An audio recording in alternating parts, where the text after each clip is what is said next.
You're listening to DraftKings Network.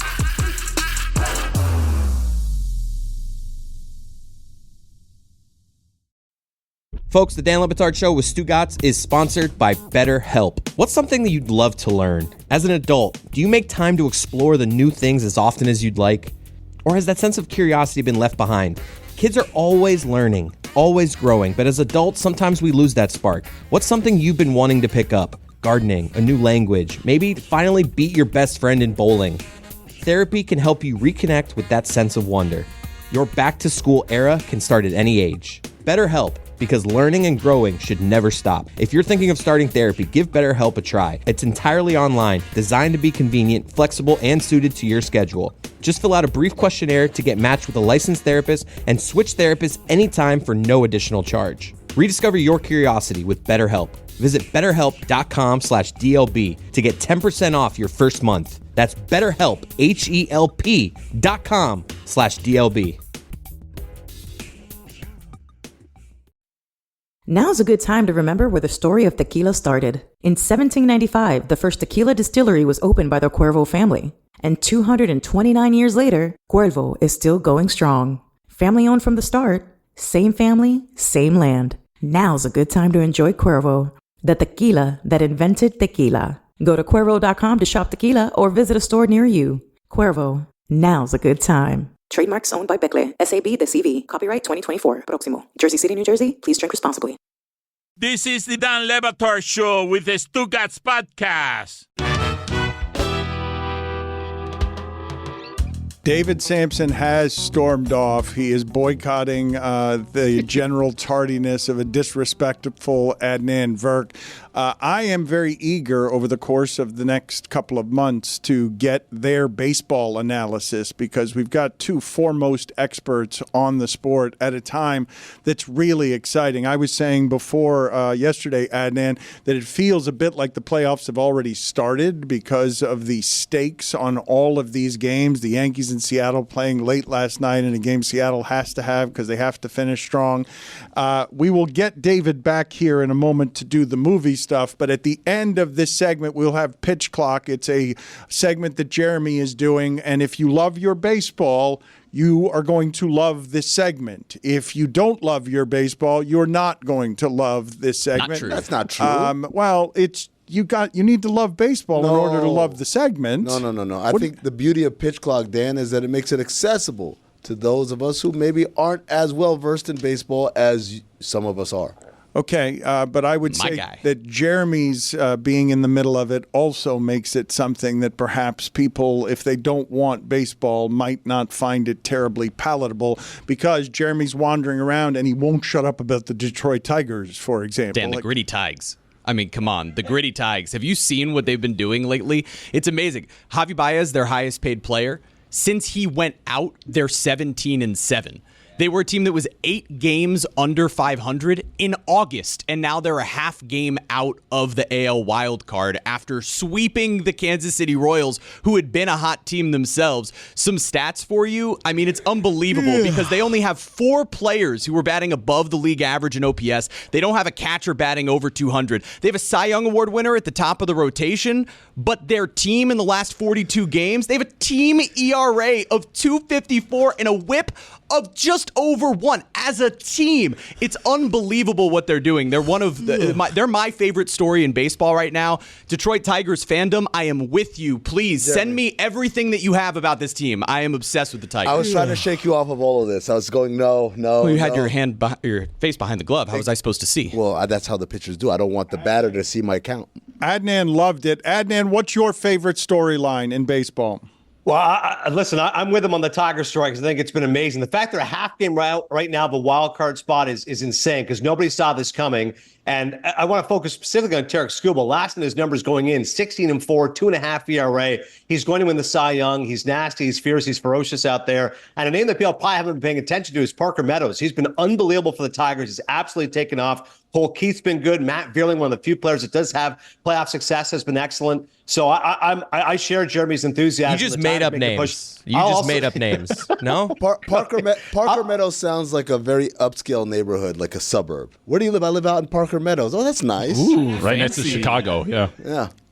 I also think, guys, the Mets Braves, it's unbelievable. The Mets are going to be a playoff team. They're 2 games up right now in Atlanta. They're pushing, as a matter of fact, the D-backs for the second wild card spot. Again, who would have thought a team without Kodai Senga for much of the year, led by Luis Severino and Sean Manaea and David Peterson, would all of a sudden be pushing for a playoff spot? Lindor's runner-up for MVP behind Shohei Ohtani. Ohtani's now at 48 home runs and 49 stolen bases. He's going to be the first ever 50-50 player. But if it wasn't for him, Lindor would be the MVP. And I'm telling you right now, fellas, I would not be shocked if the Mets made a deep run this October. If they make the playoffs, watch out. And with their MVP out for the last week, they brought up Luis Angel Acuna. If that name sounds familiar, the younger brother of Ronald Acuna Jr., he's now playing shortstop for the Mets. He's homered in each of the last 2 nights as they've gone on to win and are extending their lead against the Braves. So it's Acuna against Acuna crime. It's got to be awful for the Braves. I mean, this has been amazing for the Mets. Acuna.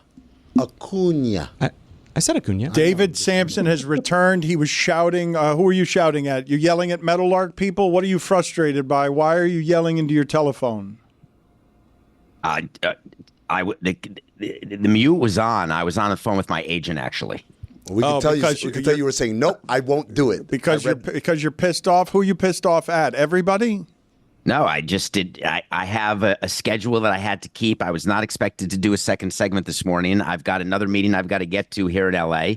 And it's because, and we're doing this because of Verk, which I don't quite understand. Sam said it was 3 minutes. You can't hold me liable for the second segment. It cost us the whole segment, Adnan. No, it didn't. And we had to sit through Amin going to the restroom, which delayed everything for today. You didn't have to, first of all, you didn't have to sit through anything. I told you guys you could just start the show. I don't care. I'm not going to be like, wait, what did I miss? It's your segment. It's not my segment. I'm trying to think. I've got IBS, Amin. I feel for you. I really do, but we're live. What am I, so I should shit my pants on air? Don't eat milkshakes at night. Well, guess what? Guess what? First of all, Chris, how leaky are you, buddy? How leaky are you? Yeah, my bad. All right, number one. Number two, you know what? Sometimes it's just gas. Sometimes it's a little bit more. Today it was a little bit more. Okay, all right, thank you. No, I mean, you guys want to make it content? Let's make it content, Levitar. How leaky are you? That's what we're talking about.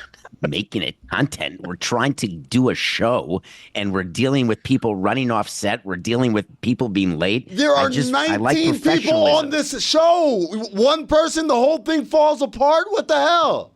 Oh my God, Amin had to go to the bathroom. What can we do? We've just got to stall it all out. How can we move forward? Stall. How can this country move forward? Can we hold an election with Amin's taking a dump? End of I just summer think that movies. you're responsible, Amin, for your own diet. People are responsible for their own jobs. And I think at Meadowlark, if we were better at that, we'd be better in general. Yes. That's what's holding us back, ladies and gentlemen. Wait a second. It's just a guy going to the bathroom, a guy being 3 minutes late is an indictment of an entire company. That's a little much. Adnan, that feels hyperbolic to me. No, it's not, Adnan. Damn No, it's not. descriptive. No, it's not. The difference last year between the Rangers and the Diamondbacks was the Rangers didn't have to shit as much. They managed to hold their shit in, and that's how they got to the top. Number one in the sport. You know what? Don't dump. Wait until now you're a baseball guy. Now I'm a baseball guy. I shot out all my basketball knowledge, and I came back with fresh baseball in me. And on a side note, Amin, what really bothered me this morning, in addition to Verk being late, was your commentary on Jim Abbott. Do you have any idea what it was to do what Jim Abbott did? And your imitation, as someone who works with physically challenged athletes, is embarrassing. Well, it is. You don't have one arm; you have two. Yes, and for you to try to imitate it, just say it is unreal what he did. He's got 1.75 arms. He doesn't have one arm. He's got an other arm. He's got an elbow. He's got a forearm, and somewhere in the forearm, then it doesn't. I mean, quite finish. Stop.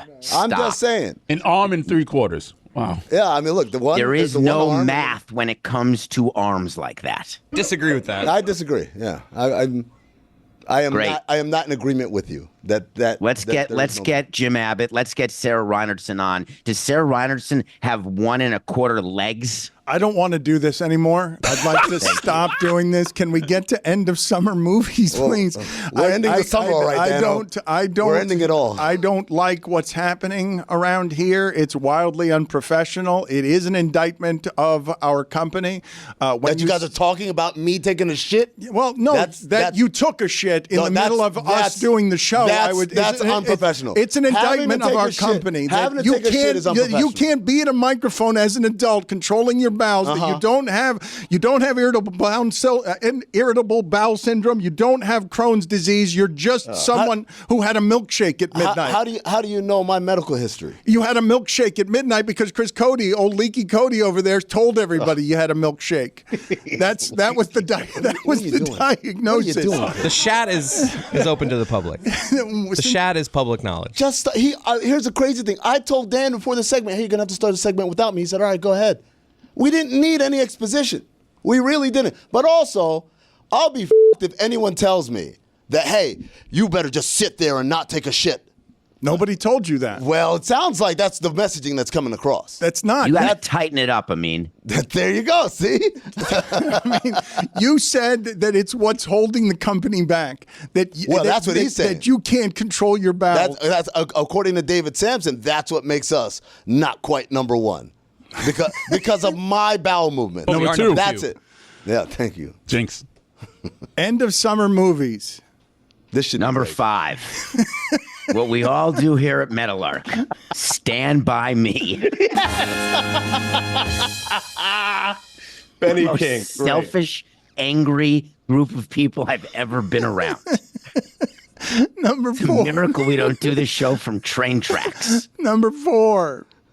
Grease. I love Grease. I love you, Olivia Newton-John. Rest in peace.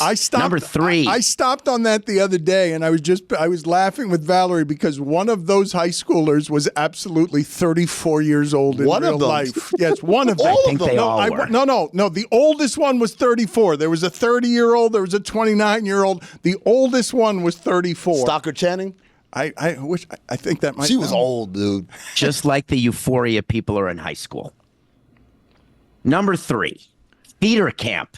Now, don't make fun of this because you want to. Molly Gordon directed it. Ben Platt's in it, one of my absolute favorite actors. And this is a movie about kids at summer camp and how seriously they take it. And one of the scenes when one of the children is accused of doping because she uses a special peer thing to make her cry during a scene and gets yelled at for being like a steroid user. It's classic. Great movie. Number 2. 500 Days of Summer. If you think that's about this, don't give me that. That is one of the top movies of all time. Who gave you what? Who gave you what? I just heard the horn. Yeah, the noise. I heard a horn. It was just the fanfare. The fanfare just is. What's wrong with the fanfare? Sensitivity. He hasn't done this segment before. It's because me shitting has thrown him off. What is that sound? What is that sound they're playing when I'm? Oh my gosh! I mean, my legs are crossed because I was supposed to be off the air by now, but I'm not running away, am I? Number 1. You know what? Let's stall him a little bit longer. Number 1. I want to see it all. I'm let go. Professional. Right I'll on air. stay here all freaking day live on the air. You know what? Let's stay. Let's stay, and let's not go on break. We're gonna go live on Peacock. It's a new marathon now. Right here. Here we go.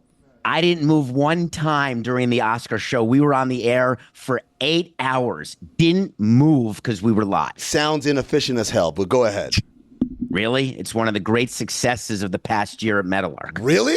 Damn, I can verify that. I'll back up Seth. We are hard up. That was one of the great successes. We are hard up then. My bad. No one said we were hard up. No, we're hard up. If one of the great successes was an 8-hour show about the Oscars. The show was great. Okay, that was one of the great successes? I mean, we pulled something off successfly, yes. That's the bar. I love it, Tar. That's the bar. The bar is getting through a segment without shitting yourself. That's the bar. Apparently so. Go ahead. Wait, look. We had more people fill out Oscar brackets than filled out March Madness brackets. How about that, Amin? Where? More people fill out March Madness brackets here? Yes. No, not as employees. Our audience, Amin, our audience. Your metrics are weird as hell, but please continue. And watch out for that horn. Number 1. Don't let it disorient you. Actual numbers. They're not metrics. I'm not doing calculus. Number 1. Number 1. About time. It's about time for me to get out of this chair. How old are all of those movies? What's the most recent of those movies? Those are Theater actually, Camp was last year. Those are the Theater most Camp's recent. recent movies he's ever put on a list. I was asking because I didn't know. I wasn't asking to be sarcastic. I shouldn't have shot. He would have known. He would have had an idea if I hadn't all taken right, a dump. Enough. You know what? Enough of No, this. I'm not going. No, I got to sit here and talk shit for the rest. Got to talk all the shit I shat out. Minutes for ruining comedy. Not leaving. Wait, can I get my list too? I'll be real quick. No, don't be quick. Adnan, do not be quick. Do not be quick. You're not proving anything by making Samson just sit there. Like, you're not proving anything. I'm not proving anything. I just want him to be uncomfortable. I'll go all day. Number 5. Okay, I'm glad. We're not going off air either. It is such a pathetic threat. I won't go all day by going all day. I'll go all day and I won't go all day. He is staring at us and he is daring us to make him pee. Number 5, Adnan. The Way Back. The story about a disillusioned teenager stuck with mom's new boyfriend, played by a surprisingly nasty Steve Carell, ends up finding a very endearing Sam Rockwell. It's got water slides. It's got End of Summer. It's a beautiful film. I know, David, you're passionate about The Way Back. Are you, David? Is that true? When he says, I know you are, he was looking for some chemistry from a broadcast partner. You say that to a broadcast partner and they go, you're right, Adnan, but you were refusing to play along with him. Number 4. Autumn in New York. Tony hasn't heard of a movie we've mentioned What are we yet. talking about today? Tony has not heard of one of these movies. Go ahead, Adnan. Winona Ryder, Richard Gere, leaves are changing. There's nothing better in New York. It's sweet. It's romantic. It's a wonderful film that I really think captures the greatness of New York in this area at the end of summer. Number 3. The worst list ever. Number 3. It's the worst category. Dead Poets Society. Got better. Oh, Captain, my Captain.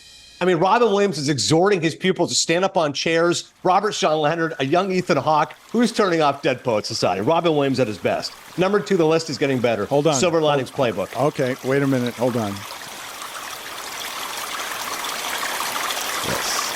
It's relaxing. I can't believe the bravery and strength of one David Samson as he stares down water sounds of all kinds, the sounds of flowing liquids. Nothing can make him pee. He's sweating, though. Chris Cody was too busy with the sound effects to give you the fanfare there, Adnan. So mention number 2 again, please.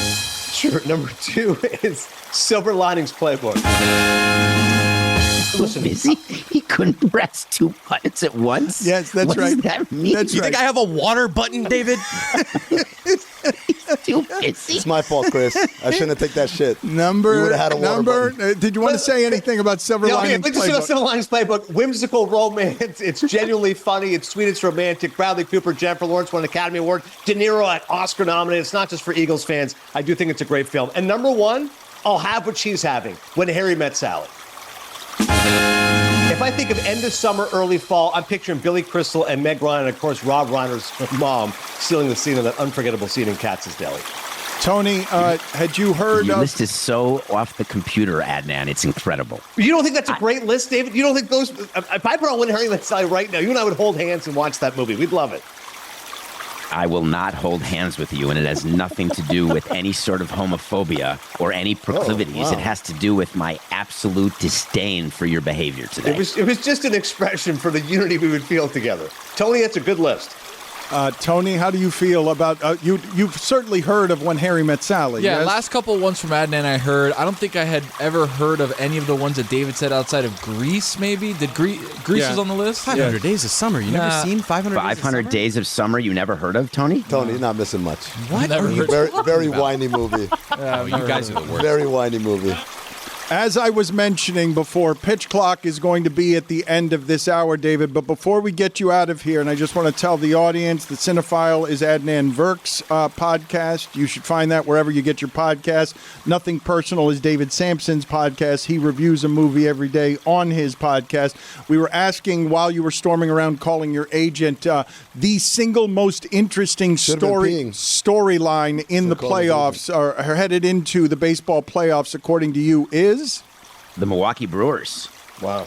They got rid of Craig Counsell. He went to Chicago. He left him. They traded their number one starter, Corbin Burns. Their best player, Christian Yelich, is out for the year. Their closer missed half the year, the first half. And somehow they've got an underage guy who is unstoppable. And the Brewers are in the playoffs, having won the Central when every predictor had them as third place in the Central. I think they're the top story. Underage guy? What does that mean? Jackson Churio. He's only 20. He's 20. Yeah. He's not underage. Remember yesterday, I told you. 20 odd homers, way of 20 saying stolen it. bases, 20 years old, the youngest ever. You guys were so interested in it. You thought I was listening? Tony, Diddy wants Samson to be his lawyer. Hey. Good seeing you guys. Thank you, Samson. Yeah, unnecessary Diddy reference. Yeah, just terrible. Just terrible. Truly terrible Dan, segment from. Get control of this. Yeah, sorry, David Samson and Adnan Don't Burke. send him off yet. He still wants to stay. He said he wants to do this all day. Yes, you. I mean, you're going to back up. The Oscars were an unqualified success. Give us some backup on that. Come on. I mean, the Oscars were, yes. The Oscars were an unqualified No, the Meadowlark, never mind. Thank you guys. Appreciate it. Don't move, David. I'm watching. I see you on the Zoom this screen. is the single lamest stare-off I've ever seen. Adnan, So bad. Adnan daring David Samson not to pee, and David Samson, like, stubbornly and sort of arrogantly not peeing, just staring straight ahead, showing Amin that he is capable of holding his urine as a 55-year-old adult. It's an accomplishment, Dan. 56, and it's crap I'm holding. Okay, thank you guys. Appreciate the time. Appreciate the effort. Folks, the Dan Le Batard Show with Stugotz is sponsored by BetterHelp. What's something that you'd love to learn? As an adult, do you make time to explore the new things as often as you'd like? Or has that sense of curiosity been left behind? Kids are always learning, always growing, but as adults, sometimes we lose that spark. What's something you've been wanting to pick up? Gardening, a new language, maybe finally beat your best friend in bowling. Therapy can help you reconnect with that sense of wonder. Your back-to-school era can start at any age. BetterHelp, because learning and growing should never stop. If you're thinking of starting therapy, give BetterHelp a try. It's entirely online, designed to be convenient, flexible, and suited to your schedule. Just fill out a brief questionnaire to get matched with a licensed therapist and switch therapists anytime for no additional charge. Rediscover your curiosity with BetterHelp. Visit BetterHelp.com/DLB to get 10% off your first month. That's BetterHelp, HELP.com/DLB. Dan Le Batard. To us residents.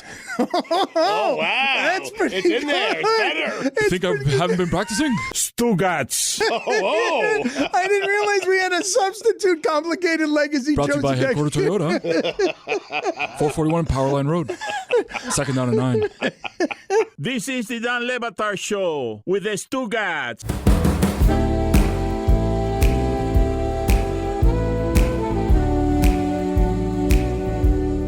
The Netflix docuseries that starts, speaking of movies, The Starting Five is what it is. And there's this new age in documentaries and in sports documentaries where people are trading access for a bit sanitized stories. I told you that Oprah just bought back her documentary from Apple because she didn't like it. She didn't like, and I'm sure there's stuff in there that she did not like, and she wanted it out of there. And when they refused to do it, she's like, okay, I want my documentary rights back then. That's because she's an executive producer on her own story, and that's why, right? She has that control. It's not like Apple said, we're doing this documentary about Oprah, and Oprah said, oh, I'm very honored and flattered, and then said, wait, you guys want to ask me about that? Never mind, take that out. It's because it's her project that she's able to do that. She's able to buy it back, right? And so this gets to the heart of why many of these documentaries are compromised, right? Because in order for the access to happen, they are giving executive producer titles, which gives control and credit to the subject. But in many of these cases, it's not even that. It's the subject that's saying, I want to do a documentary about myself. That's even a higher level of compromise, if you will, that I can say, hey, I got a great idea for a documentary. Oh, what is it about? It's about me. And if you're Apple or one of these studios, you're like, well, Oprah moves units. We know this. Oprah has a touch of gold. So it's like, yeah, I want to be involved with Oprah. I also want to do a good job of this. But you've ceded any control of any sort And so that's where we find ourselves. What are you expecting from starting five? It's Anthony Edwards, it's Jimmy Butler, it's Jason Tatum, it's Sabonis, and it's LeBron James. You buried the lead. Domantas Sabonis. Well, I'll tell you what I expect. I expect it's produced by Uninterrupted, and it's about LeBron James. So I don't expect anything to be insightful in any way. Much like, we talked about a couple of weeks ago, the Russell Westbrook documentary. I don't think it was necessarily bad, but I just thought it was toothless. And actually, I did learn something from the Russell Westbrook documentary. That I learned that this player, this guy that everyone told me for years, doesn't care about what anyone says. He lives his own life. He does his own thing by his own rules and all that. And I believed that. I used to believe that about Russ. And then I watched that documentary, and the cacophony of three voices: Stephen A. Smith, Skip Bayless, and Colin Cowherd, tells me he's listening all the time to those three people, and he is in a prison of the reaction to what those three voices are saying. When Russell Westbrook is ornery towards the media, he's not ornery towards Darnell Mayberry, who was a beat writer for a long time in Oklahoma City, or Royce Young, or any of these guys. He's ornery about what the three biggest voices were saying about him and applying it across the entire landscape. And so inadvertently, I learned that Russell Westbrook kind of is sensitive about what's said about him, even though he told us otherwise. Steph Curry's documentary, also very not good, not interesting at all. But what I learned is Steph Curry apparently does not want people to think of him as a silver spooner. He does not want the world. They never mentioned one time, my dad played in the NBA. They never mentioned one time, my mom was a high-level D1 athlete. It was all about the little guy who couldn't, and I tried. And it tells me something, the omission, the things they did not talk about in the documentary, tells me a lot about, this must be how you feel about stuff. So we're going to learn some stuff, not what they want us to learn. What they want us to learn is going to be some banal, corny, vanilla stuff, but we'll learn by what they omit. I was interested in my reaction to, I'm more excited about this basketball documentary than I have been for quarterback, receivers. Like, football's bigger in this country. I get more excited for football on Sundays than I do for NBA games, but for some reason I'm more interested in Anthony Edwards, Jimmy Butler, LeBron James than I am in Amon-Ra St. Brown and Patrick Mahomes. I don't know what I'm doing there, but I saw that preview for basketball, and maybe it's the mask, the helmets. I just feel like I know these players more. Maybe it's because I have my connections to LeBron and Jimmy that it excites me, but I'm more excited about this doc than all those football ones. That's exactly it, is these personalities already a little bit, so you know a little bit what to expect. I don't expect to learn anything revelatory in this, but I don't think they've really pitched it as like this exploratory documentary. It's a series. We're just following along with what the season was and getting some fun tidbits we didn't get in live game coverage. So to me, it's just something to complement the storytelling we've already had, not necessarily discover something new. In the quarterback, wide receiver one that we've been doing, it's weird because they're just kind of boring. So you're hoping that in this stage, in this other basketball one, that they're not going to be boring, maybe? You were objecting to Sabonis. You didn't like him in this group. It's not that I didn't like him. It's just how did he get that? It does fall out of the sky What a a gig for him. It's like, wow, we got the top DEI. Stugotz here. The most important things in my life are my wife, my children, and of course, their safety. That's why I've had Simply Safe Home Security in my house for 7 years now. I want you to have the same peace of mind that I and so many listeners experience every day, which is why I partnered with Simply Safe to offer listeners 50% off a system. Just visit simplysafe.com/DLB to claim it. Whether it's setting the alarms before we all go to bed or setting that alarm before we go on another vacation, Simply Safe gives me amazing peace of mind. Simply Safe provides faster response for better protection with Fast Protect monitoring and Live Guard protection. Protect your home with Simply Safe right now. Batard Show listeners can get 50% off any new Simply Safe system, plus a free indoor security camera with Fast Protect monitoring. Just visit simplysafe.com/DLB to claim this offer. It's for a limited time only, so be sure to order today. That's simplysafe.com/DLB. There's no safe like Simply Safe. When you're hiring for your small business, you want to find quality professionals that are right for the role. That's why you have to check out LinkedIn Jobs. LinkedIn Jobs has the tools to help find the right professionals for your team faster and for free. As Meadowlark Media continues to grow as a content studio, we strive to hire only the best and most qualified candidates. Thankfully, with LinkedIn, they have made it easy for us to find them. LinkedIn isn't just a job board. LinkedIn helps you hire professionals you can't find anywhere else, even those who aren't actively searching for a new job but might be open to the perfect role. In a given month, over 70% of LinkedIn users don't visit other leading job sites. So, if you're not looking on LinkedIn, you're looking in the wrong place. On LinkedIn, 86% of small businesses get a qualified candidate within 24 hours. Hire professionals like a professional on LinkedIn. Post your job for free at linkedin.com/prep. That's linkedin.com/prep. Post your job for free. Terms and conditions apply. Dan Le Batard. It sounds to me like everybody could use a hug because a hug is always the right size. Stugotz. All I have put in my body today is 3 cups of coffee and an entire cup of honey. Go to the penalty box. Don't let him fool you. He said in the break that he's jittery. This is the Dan Le Batard Show with the Stugotz. Welcome to the Pitch Clock. Here's the pitch. A 2-part baseball segment Combining a nostalgic baseball trivia game and an interview with an expert. This is the Pitch Clock. Back here on another episode of the Pitch Clock. Very excited. I have Chris Cody with me for today's game, and we're going to be squaring off. It's going to be a group competition against our baseball experts, Jake Mintz and Jordan Shusterman of the Baseball Barbie Cast. They're Cespedes Family BBQ. You know them well, and that's for Yahoo Sports. These guys are the best.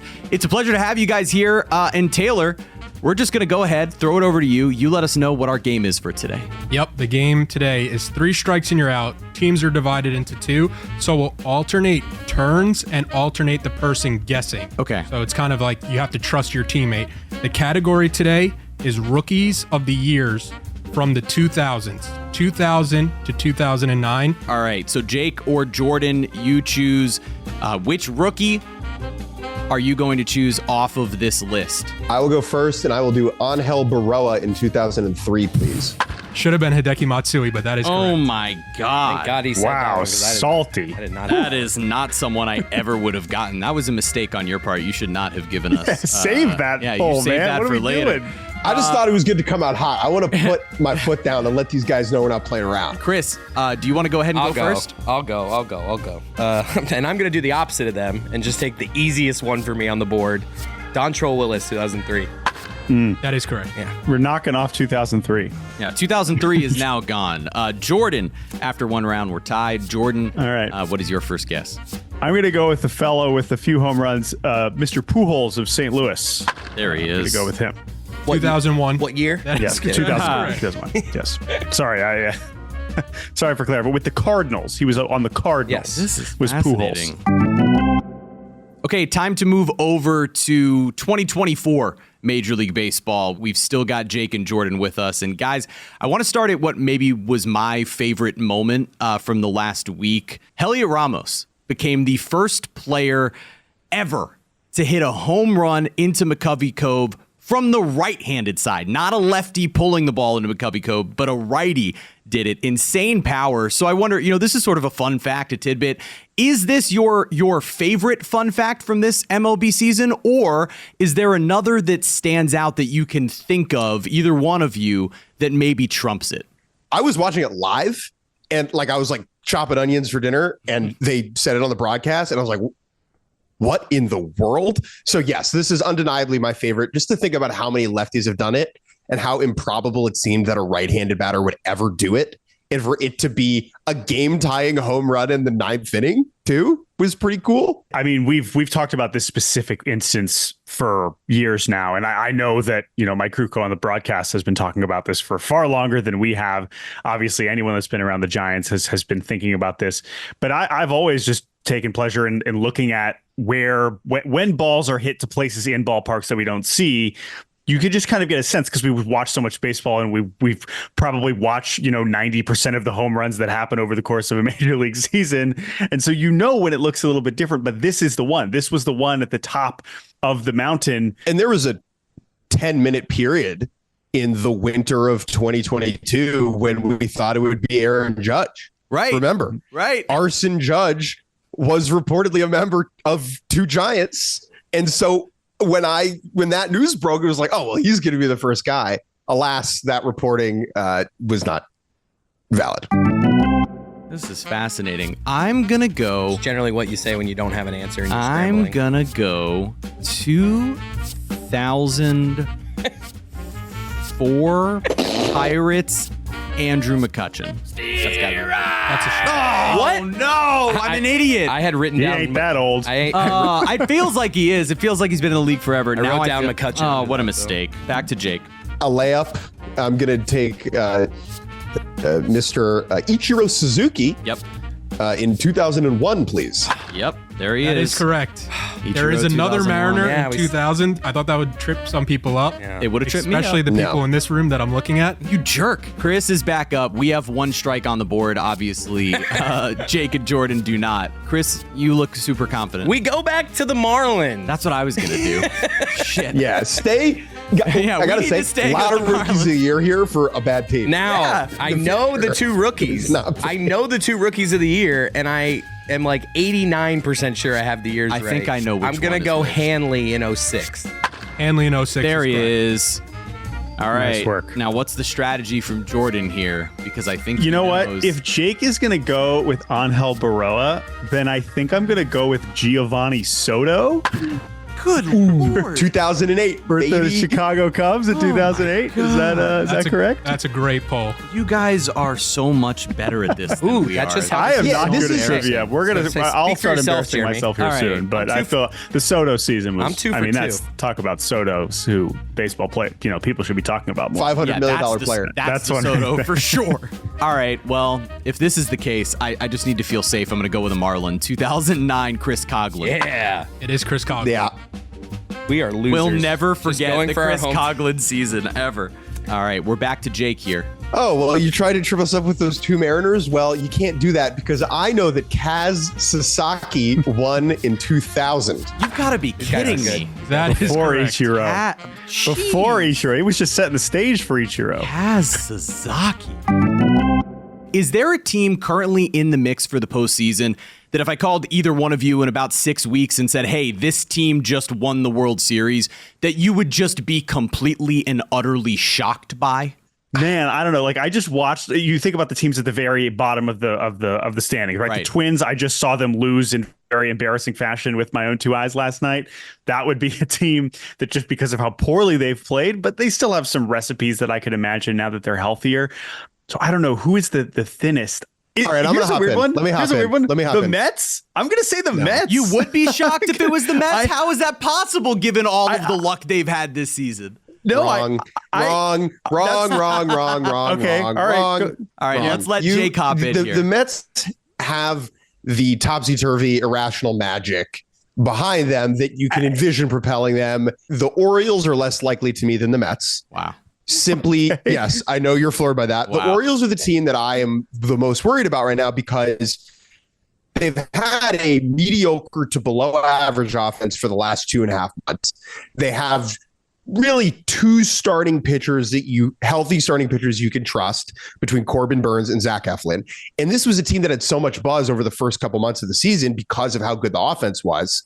And with injuries and underperformance from guys like Adley Rutschman, this team has really fallen down the pecking order. I don't think they have what it takes to claw back the gap in the AL East from the Yankees. And I can just see them getting bounced in a wild card set. I don't know. I still think that to your point, it is so wide open. The only thing I feel confident about is that the Astros are going to be in the ALCS. Other than that, I have no reason to believe anything is going to happen on either side of the bracket. Guys, I actually do want to talk to you about the Dodgers now because to me, they are in maybe the most interesting position of any team headed into the postseason. What percentage should the panic meter be at if you're a Dodgers fan headed into this postseason? And before you answer this question, just know there's sort of a secret weapon in the back of my mind that I'm going to follow up here with in just a second. I don't think it's panic. I think it's despondence. I think the way that the Dodgers have bounced from October over the last couple of years in the first round to inferior teams, it's not even freaking out. It's, oh, here we go again. It's that meme. I think also, I just keep thinking about the news we just got yesterday about Yoshinobu Yamamoto and how they are going to still be fairly conservative in terms of asking him to pitch on regular rest versus regular postseason rest. And that isn't necessarily as important in the postseason just because you do have a lot of off days. But at the same time, I mean, for most pitchers, you're expecting them to go on at least a little bit more shorter rest. And he hasn't even thrown 5 innings yet. Jeremy, I'm gonna jump your question here, which is about Shohei Ohtani. Yes, it is. It is about Shohei Ohtani. You're right. All season long, the Los Angeles Dodgers have been pretty steadfast that Shohei Ohtani is not going to pitch this year. That they changed their tune, they're worried. And they're like, well, you're hurt. You're hurt. Oh, he pitches. Maybe he could pitch. The swap in the Ohtani vibe about him pitching tells me that there's at least some level of urgency internally going on with the Dodgers. Chris, you're up. I'm going to go 2008 Evan Longoria. Nice. Longo. Yeah, that's Evan Longoria. Yeah. That's a good one. We're sending it back over to Jordan. I am now mildly struggling, but I think I'm going to go with Prince Fielder. 2007? No. 2007? No. That is a strike. No. All right. That is a If that's a strike, does that mean I'm up Jake's here? disappointed. As soon as I said, I was like, oops, wrong Brewer. All right, so 2007. I'm going to try to steal that one. I hope I'm right. 2007 Milwaukee Brewers, Ryan Braun. It is Ryan. Yeah. All right. Back as in soon the as game. I said, I was like, it was Braun. All right. All right. So, Jake, it's I'm back sorry. to you. There you Both go. teams Back have one in it, strike. boys. You're welcome. 2004 Bobby Crosby. Thank you. Bobby Crosby. Which team? Just for clarification. The Athletics. Listen, if No you know, City. If you know Bobby Crosby, I shouldn't even ask for that. Yeah, I don't know why you were bothering. Are we allowed to work collaboratively, or does Chris just need to? All right, Chris needs to do The this on his fact own. that I can't think of 10 this seconds. 2005 Philly is because this is like the peak of my baseball life. I can't think of that one. I'm going to go 0-2 Rockies, Troy Tulowitzki. Early. Not that's same as strikes. Kutch. He ain't that old. Yeah, Not that old. Damn it, that's a shame. Guys, as we head into a weekend full of baseball, just over a week left in this season, is there a series that maybe the folks listening to this or watching this should keep an eye on if they want to prep themselves for postseason baseball? The Mets going down to Atlanta for 3 games next week in the penultimate series is one that we started to realize could be pretty juicy a few weeks ago and is now setting up to really be something special. There are a couple other divisional matchups that are pretty compelling next week. The Mariners going down to Houston for a last gasp at the division. The Orioles in New York as well. I know those teams are a little bit farther back, but obviously the stakes for the Mets and Braves pushing for that last spot is pretty compelling. But if you really want to be ill with baseball, then the only series for you, Jordan knows exactly what I'm about to say, is White Sox Angels. Yes. Now, maybe not for playoff baseball. The White Sox, who were on pace for the worst record, the worst winning percentage in baseball history, they have won, I think, 3 in a row right now. They beat the Angels last night. They're playing them again next week. They need 5 more wins to ensure that they do not have the worst winning percentage of all time. The Angels, meanwhile, are playing to not have the worst winning percentage in franchise history. So if you want to see a particularly relieved handshake line at the end of the night, no matter what happens, you'll see that there. Well, guys, thank you for the knowledge of 2024 baseball. Let's send it back to our game and see how this competition finishes out. Jordan is up. What a dumb guess by Jordan, what is your next guess? I think I'm going to go with Pedroia in 07. It is Dustin Pedroia. Wow, Dustin Pedroia. Yes. Boston Red Sox. Felt pretty good about that. And then for some reason, I swerved to Prince in 07. That was stupid. So I think I have this one. I'm hoping for the best. I'm going back to 2002, but I'm going to go with the Toronto Blue Jays, Vernon Wells. Strike. No! Who would that be? Shit. All right, well, it doesn't even matter at this point, but if you guys want to round out this round or just start, I mean, we've already lost. If you want to just name as many of them as you can here, feel free to rapid fire because we don't know anything. Okay, here's what I got. I got 06 is Verlander with the Tigers. Yeah. Yep. Correct. 04 is Jason Bay with the Pirates. Is 08 Desmond Jennings, or is that too early? He already said Longoria. That was Longoria. Oh, we had that right. I already said Longoria. Who's 05 Phillies? The Phillies? Utley? No, that's too early for Utley, I think. I know the following person won Rookie of the Year. I don't know if it was the 00 Braves or the 02 Jays. I'm going to say Eric Hinske, 2002. Jays. Eric Hinske was the 2002 Brave. I'll go through what we missed. Yeah. 2000, Rafael Furcal for the Braves. 2002, Jason Jennings from the Rockies. Eric Hinske from the Blue Jays. Jason Jennings. We got Jason Bay, 2004 from the Pirates. 2005 from the Phillies, Ryan Howard. Oh! For the A's, Houston Street. And then Yeah, 2009 from the Oakland A's, the last one, Andrew Bailey. Andrew Bailey. That 05. Wow. That 05 is a punch in the gut. I knew both of those. Crazy. 05 is unforgivable for everybody here. Yeah, we honestly should feel so bad. I am ashamed. Other got than Ryan that, I don't Howard. feel that bad. Yeah. Hey, well, that was a blast. Thank you guys for joining us on this episode of The Pitch Clock. I'm going to go cry in the bathroom. So is Eric Hinske.